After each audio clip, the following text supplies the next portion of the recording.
School is often described as a neutral place, a building, a timetable, a curriculum.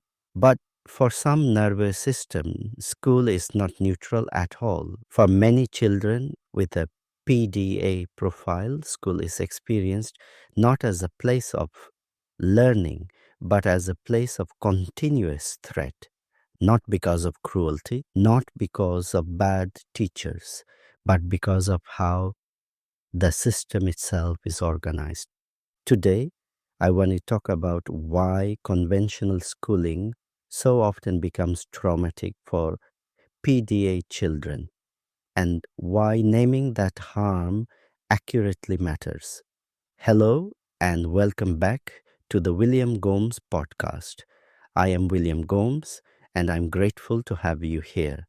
Let us begin with something that is rarely said plainly.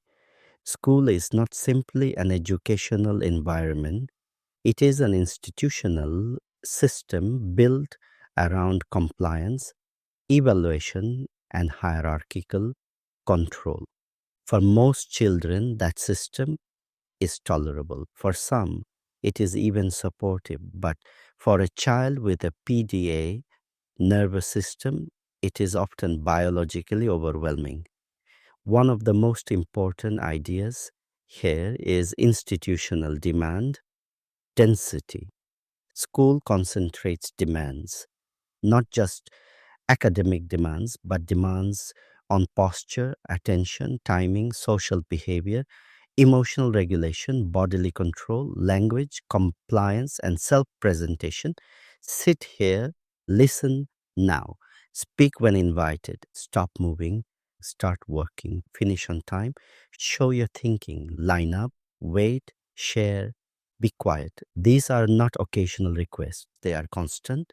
For a PDA nervous system, every one of these carries the same underlying message. Your autonomy is not yours. And that message is registered not intellectually, but biologically. The body reads it as threat. This is why structure is not neutral. Structure always answers one question: who holds control? In conventional schooling, control is embedded in bells, rules, grading systems, seating plans, behavioral charts, and adult authority. For a child whose nervous system equates loss of autonomy with danger, this is not a mild stressor, it is a chronic one. Over time, the nervous system adapts by staying on high alert, and this is where trauma begins. Not trauma as a single dramatic event, but trauma as ongoing nervous system injury. Imagine a child called Leo. Leo is bright, curious, articulate. He loves facts about space. He can talk for hours at home about black holes and rockets. At a school, he walks into a classroom already tense. The walls are loud. The lights are harsh. The room is crowded with bodies and expectations. Before he has spoken a word, demands are already landing. Sit still. Look forward. Get your book out. We're starting. Inside Leo, something tightens. He does not think, I refuse. He feels, I am trapped. His heart rate rises, his muscles brace, his thinking narrows. When the teacher asks him a question, his mind goes blank, not because he doesn't know the answer, but because his nervous system is no longer in a state that allows access to it. By mid morning, Leo is exhausted. By afternoon, he is irritable, oppositional, or withdrawn. By the end of the day, he may melt down at home, and everyone wonders why he held it together at school but collapsed later. From the inside, Leo experiences school not as learning but as survival. Every instruction feels personal, every correction feels like exposure. Every evaluation feels like judgment. And the most painful part, no one sees this. They see behavior, they see inconsistency, they see resistance. They do not see the cost. Here is where schooling so often goes wrong for PDA children. The system interprets distress through a behavioral lens. If a child resists, the assumption is that they need more structure, more clarity, more firmness. But for a PDA nervous system, increased control increases threat. This creates a vicious cycle. The child becomes more distressed. The adults become more directive. The environment becomes more coercive. What was once a sensitive nervous system becomes a traumatized one. This is why it is vital to distinguish between education and compliance training. Education is about curiosity, meaning, and exploration. Compliance training is about obedience, performance, and conformity.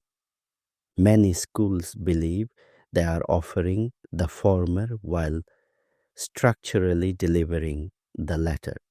And PDA children are exquisitely sensitive to this mismatch. They know when learning is conditional on submission. They know when approval is earned through self erasure. Over time, many of these children internalize a devastating message: who I am is unacceptable here.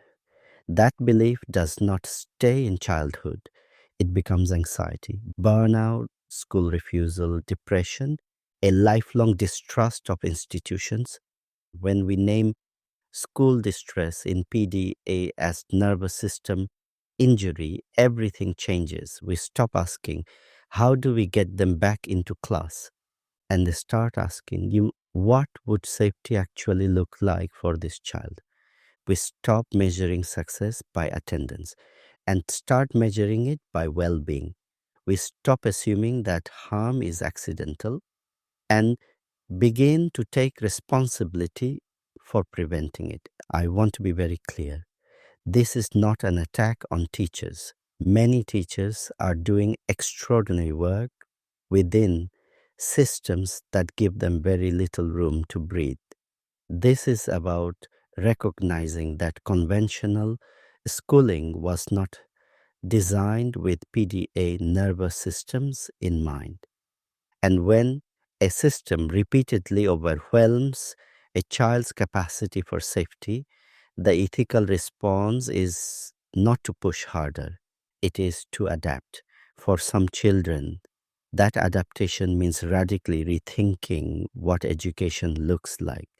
For others, it means creating islands of autonomy within the school day. For all, it means placing dignity above compliance. When we stop seeing school distress as defiance and start seeing it as injury, we create the possibility of repair.